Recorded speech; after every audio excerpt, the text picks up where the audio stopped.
There is so much going on in the real estate market right now.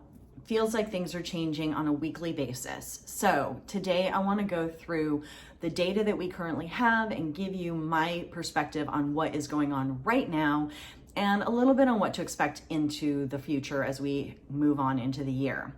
If you stick around till the end, probably I think it's around minute 11, I will actually go into some markets where we may have seen a crash. So they could be good markets to invest in. So stick around. Okay, let's dive in. So the first thing I want to point out is what this top bar means. So this column is the information from January of 2022. This is the information from January of 2023.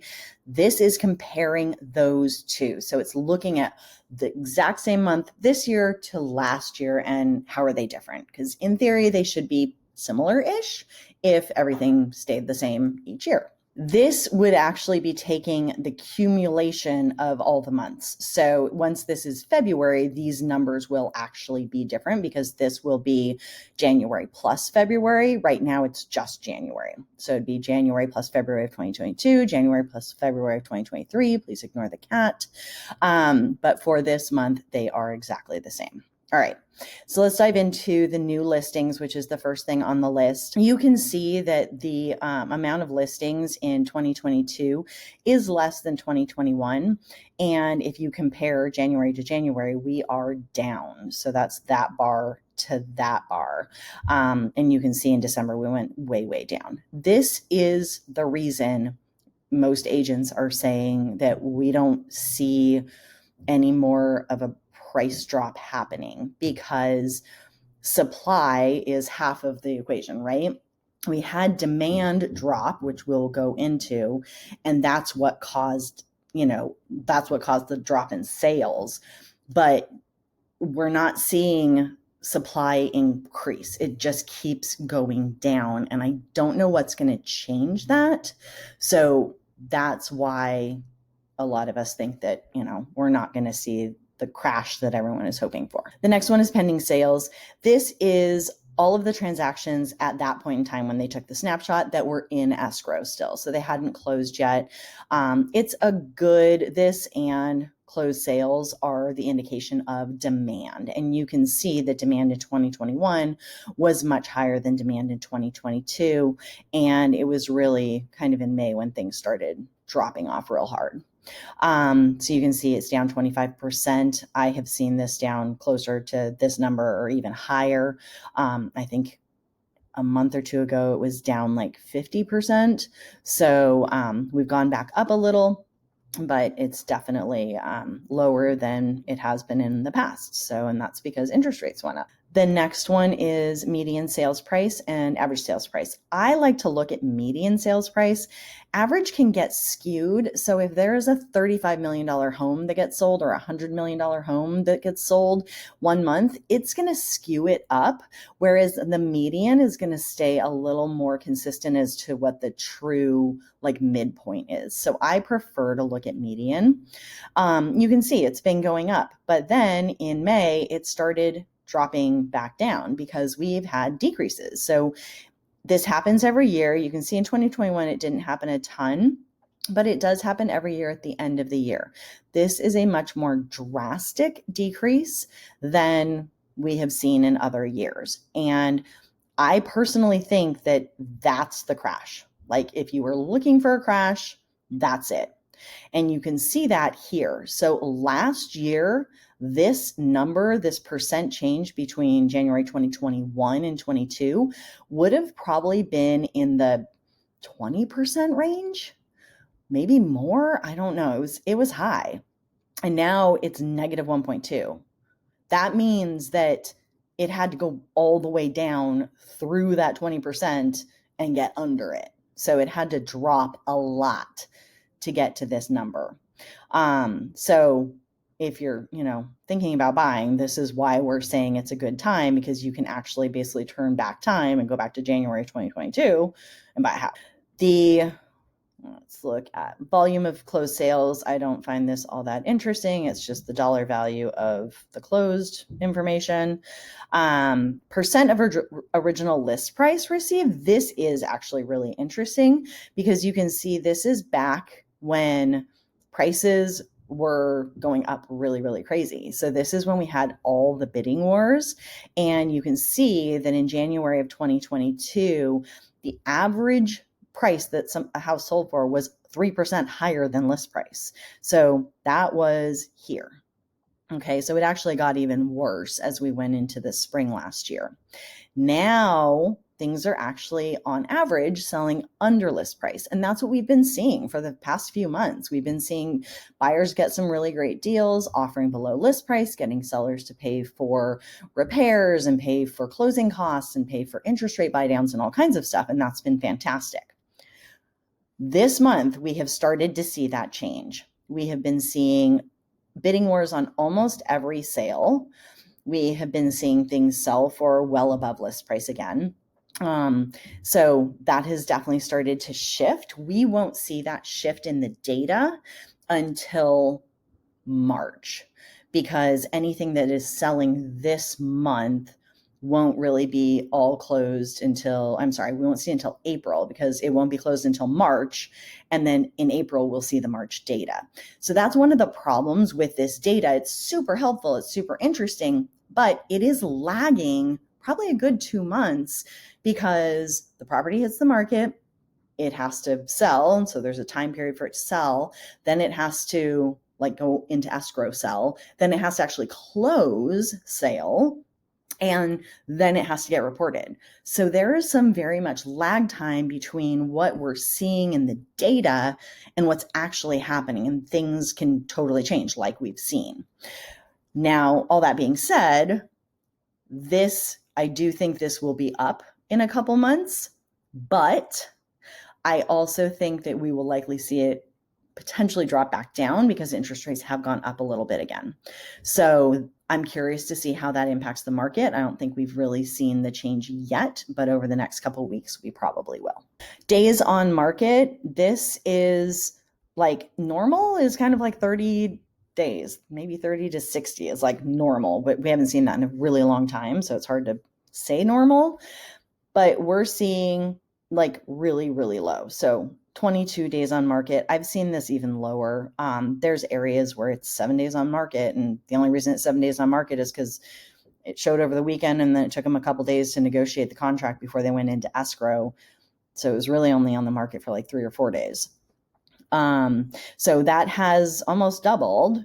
And so things are sitting on the market more. The great thing about this is that for buyers, they actually have some time to look at houses. The house comes on the market on a Friday and they're out of town that weekend. It's probably going to be around the next weekend. So they can actually look at it then instead of having to rush or miss out on it just because they were out of town. So this has been very nice for people. Again, we've been seeing this change though in the past couple of weeks where we're actually seeing things sell in a weekend again. So I expect this to dip down at least in the short term. But it, for the past couple of months, it has been nice because it's been allowing people extra time to find a house. Because of that, and the affordability index, I'm not even going to focus on. We all know it's expensive to live here. It sucks. This is basically when interest rates went up, it became very unaffordable. But homes for sale is the next important one, and months of supply. So because the days on market went up so much, the number of houses that are still on the market today also went up just because they're sitting longer. We already saw that it's not that more houses are coming on the market. It's just because the ones that are on the market are sitting longer. So it looks like we have more inventory. Because of this, we've also seen the months of supply. Months of supply means if we took the demand that we just saw last month and applied that to the inventory that's on the market today, how long would it take for that inventory to be gone? The months of supply is telling us that. So in this case, 1.1 months. So a month and a couple days or something. That's really low. The average is like 4 to 6 months is kind of a balanced market, and over 6 months is considered a buyer's market. So, which is interesting because we've been at 1.1 and we've actually seen buyers getting some really great deals and having a lot more power over the past months, but it's technically still been a seller's market because inventory is so low. So we'll actually see if this time period ends up changing any definitions. It very well could. So that's what we're seeing. This again goes back to why we don't see a crash coming. In 2006, there were tons of houses on the market. Like this would have been like sky high. There were tons and tons, and I think there were like 9 months of inventory or something crazy like that. So it was a buyer's market, and yet prices were going up like crazy. That's why this is so different from that time period and why we're not expecting to see something similar to that. One thing I also wanted to point out is, so on the median price, while we're only seeing this little tiny dip year over year, if we go and look at certain areas, so this is 92130, this is Carmel Valley. You can see this thing peaked in May, like in a big way, and then it plummeted back down, but it started to go back up again, like it's working its way back up. And you can see this is year over year. So January of 2023 is still 22% higher than January of 2022. So that's a big increase. And that's why, we're still seeing like a stronger market, even though we've seen these big crashes. Like we've totally seen this, but areas are improving. One of the things to be aware of with this, though, is that the volatility we're seeing here is because the number of sales has gone down so much. So when you only have 42 sales, that luxury home that sells for $5 million is going to skew things a lot more than it would have when there was 176, and there probably were a few of those selling, but there was also a bunch of condos and they kind of balanced each other out. In contrast to Carmel Valley, we can look at Clairemont Mesa, and it peaked in June, and then it just has been going down ever since. So you can see it's actually down year over year, 18.2%. This is what would be called a crash or a correction because it's down year over year. It's a sustained drop. So there are areas where you can get some really good deals. And if that's what you're looking for, this is one of the areas that you should be looking in. Contrast that to 92104 North Park. And we can see that North Park, it's still up 18%. So it actually really didn't even get impacted. May, it kept going up. It's dropped a little just because of the holidays, but it's still doing really well. And I'm not at all going to be surprised when we see it go back up above May again real quick. So you can see different areas are very different. And that's why you can't time the market because the data's lagging. The data that is reported is as a whole. And what you really need to know is what's happening in your specific area. So if you have an area that you're curious about, write it in the comments. Let me know, and I'm happy to pull that data for you so you can see what's actually happening where you're looking rather than looking at all of the data. But it's why we can't time the market. We don't know. We have no idea how each area is going to react. We have no idea what's happening because the data is backward looking. So if you're trying to time the market, my recommendation is don't. But if you are trying to get a deal, now is it. We're already seeing the spring market pick up. And once more data comes out that inflation is under control, which we're expecting in March, then the Fed's going to relax again and start talking more about how they're going to not raise rates, and then mortgage rates will drop, and then more demand will come back into the market. And again, supply will be up, but demand's probably going to still be more.